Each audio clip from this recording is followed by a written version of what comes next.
Alors, vous pensiez vraiment qu'on allait finir à 22h15?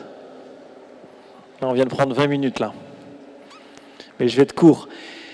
Enfin, je vais être très court. Donc, je vais peut-être d'abord commencer par inviter les membres de l'EAP à venir me rejoindre, ainsi que Anne et Yannick du Repère, que tout le monde les identifie. Venez, venez, venez. Les membres de l'équipe d'animation paroissiale, comme on dit, pastorale.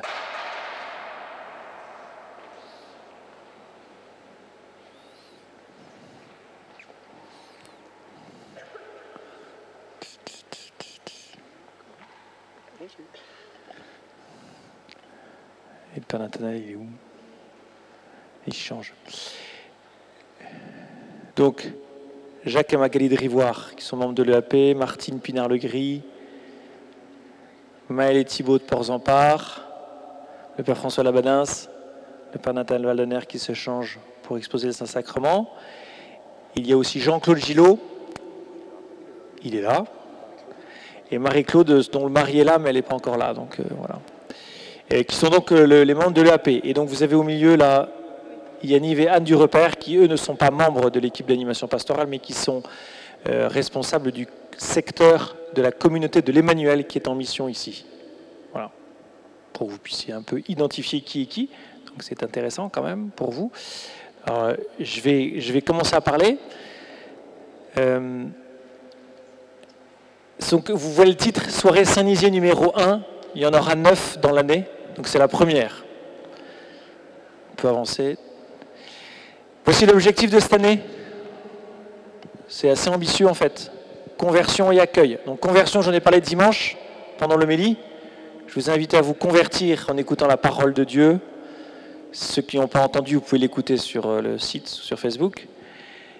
Donc l'idée, c'est de cheminer dans la foi et c'est de demander au Seigneur de changer nos cœurs concrètement, qu'à la fin de l'année, vous ayez suffisamment de billes, suffisamment de choses notées pour que vous puissiez écrire votre histoire sainte et que vous puissiez identifier là où le Seigneur vous demande de vous convertir. Voilà. Ou alors une grâce que le Seigneur vous aurait faite, puisque la conversion, c'est pas que changer de manière onéreuse et douloureuse.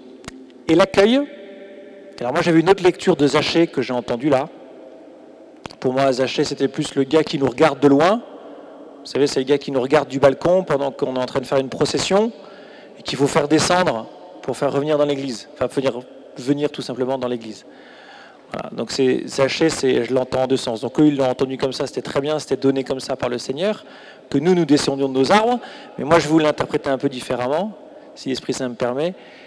C'est que nous soyons suffisamment accueillants pour tous ces Zachées qui nous regardent vivre et qui veulent nous rejoindre. Voilà. Et le Seigneur veut demeurer chez eux. Et ce qui est très beau dans ce texte, c'est qu'il dit « il les reçut avec joie ». Donc en fait, toutes les personnes que vous croisez tous les jours, qui vous regardent peut-être en ricanant quand ils savent que vous êtes chrétien, s'ils viennent ici ou ailleurs, dans une autre église, ils accueilleront le Seigneur avec joie. Avec joie. Voilà. Donc conversion et accueil, voilà. Donc j'avance. Simplement les moyens, je ne sais pas si tout le monde voit. Écoutez la parole, on va vous proposer une nouvelle feuille de messe. Vous pourrez écrire dessus, et non pas les jeter ou les donner à vos enfants pour qu'ils en fassent des avions, mais les remporter chez vous. Voilà. Et que vous aurez pu noter 2-3 petites choses. Voilà. C'est pour vous aider à noter. La deuxième chose, c'est s'accueillir les uns les autres. Donc ça, c'est au sein de la communauté paroissiale. Dans les fraternités, à la messe, donc on va développer l'accueil, les pots, les déjeuners. Et l'accueil des nouveaux, il faut qu'on réfléchisse, mais voilà. Ensuite, accueillir ceux qui viennent. Alpha. Ceux qui se demandent comment accueillir ceux qui ne croient pas, vous faites alpha. D'abord, ça vous fera du bien pour votre propre lien, relation avec le Christ.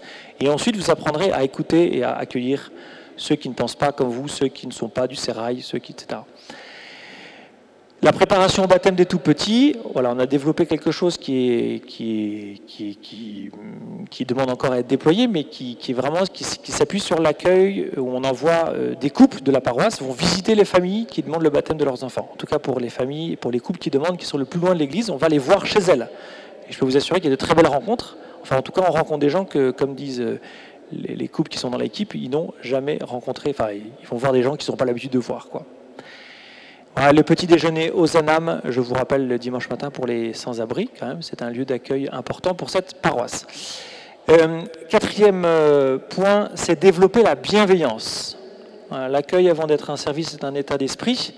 La bienveillance, je ne vais pas vous faire un topo, je ne vais pas vous faire une homélie là-dessus, ce serait peut-être intéressant un jour d'en faire une, mais voilà, c'est de voir l'autre comme quelqu'un qui a besoin du Christ, comme moi, qui ne m'est pas inférieur, voilà, et dont je n'ai pas à avoir peur. Et voilà, j'ai de la bienveillance pour lui. Enfin, voilà. On avance. Les grandes dates, alors je vais aller très très vite parce que vous les aurez de nouveau. Dimanche 27 septembre, si la technique nous le permet, on essaiera à la fin de la messe d'avoir une petite diffusion de l'intervention du pape François à la rencontre mondiale des familles à Philadelphie aux USA. Donc il y est, je crois, actuellement, où il va y aller, courant septembre. Mercredi 14 octobre, soirée de Saint-Nizier numéro 2. Là, c'est un peu nouveau. On avait des louanges communes pour différents services. Là, on va faire des soirées de prière. Louanges, adoration, intercession. Prière les uns pour les autres, prière pour les malades, etc. Mercredi 18 novembre, toujours la même chose. On avance.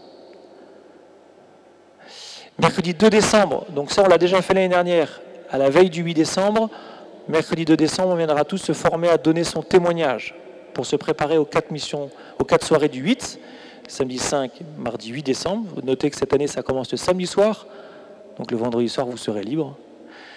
Le 13 décembre, entrée dans le jubilé de la miséricorde, vous en avez entendu parler je pense, et on installera une statue de Marie-Madeleine. Dans la chapelle de la Madeleine, qui est la chapelle la plus ancienne de l'église et qui est à ma droite, qui est entre Pointe-Jéricho et le Chœur, c'est la chapelle de la Madeleine. Voilà, pour info. Début janvier, un week-end de retraite paroissiale, soit le premier, soit le deuxième week-end de janvier, parce que j'ai un petit truc là. Mercredi 20 janvier, soirée de Nizier numéro 5, louange, adoration, intercession, voilà, pof. Mercredi 20 janvier, soirée de Saint-Nizier numéro 5, louange, adoration, intercession. Mercredi 10 février, soirée de Saint-Nizier. Mercredi 10 février, c'est mercredi des cendres. Donc bol de riz, et puis on priera. Dimanche 14 février, sacrement des malades pendant la messe. Samedi 6 mars, les 24 heures de la réconciliation, le pape nous invite à vivre le sacrement de la réconciliation, non pas pendant 24 heures, mais à proposer le sacrement de la réconciliation pendant 24 heures, le 4e week-end du carême. Voilà, on avance. 22 mars, semaine sainte, soirée à Saint-Nizier numéro 7, louange, adoration, réconciliation, donc c'est la veillée miséricorde du mardi de la semaine sainte. Mercredi 6 avril, soirée de Saint-Nizier numéro 8, solennité de Saint-Nizier. Je pense qu'on sortira les reliques. Il paraît qu'on a des reliques, j'ai appris. Donc on fera peut-être une soirée autour des reliques de Saint-Nizier. C'est ancien, hein, 6e siècle, mais je pense que ça peut encore marcher. Vous savez qu'on est sur sa tombe parce qu'il y a beaucoup de guérisons, donc allons-y. Hein. Samedi 14 mai, veillée de la Pentecôte. Dimanche 29 mai, procession du Saint-Sacrement, ça vous avez l'habitude, pendant la fête Dieu.